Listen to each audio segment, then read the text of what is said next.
देखिए, परेशानी की जहाँ तक बात की आपने, दुख, आज का इंसान दुखी है, रोगी भी है, रोगी है। अब जहाँ तक दुख की बात करते हो तो ये तो दुखी है, मन से निर्बल है इसीलिए दुखी है।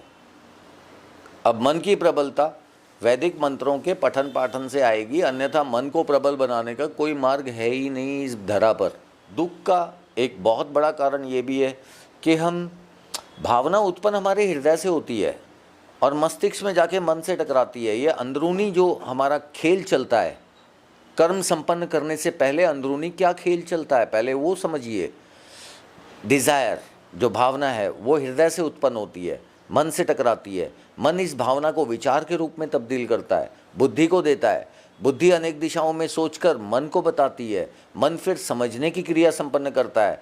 तत्पश्चात अपनी इंद्रियों को आदेश और ऊर्जा देता है और शरीर कर्म संपन्न करता है।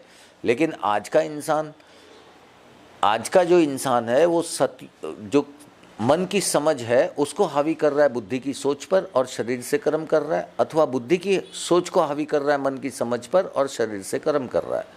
कोई भी कर्म करने से पहले हमारे मस्तिष्क में दो जवाब उत्पन्न होते हैं, करूँ या ना करूँ। एक मन की समझ हो गई, एक बुद्धि की सोच हो गई।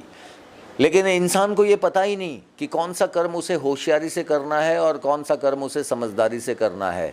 समझदारी के कर्म को होशियारी से कर लेता है तो दुख उत्पन्न होता है, होशियारी के कर्म अगर समझदारी से कर लेता है तो दुख उत्पन्न होता है। तो इसीलिए आज का इंसान दुखी, मेन दुख का कारण उसका खुद का मस्तिष्क ही है।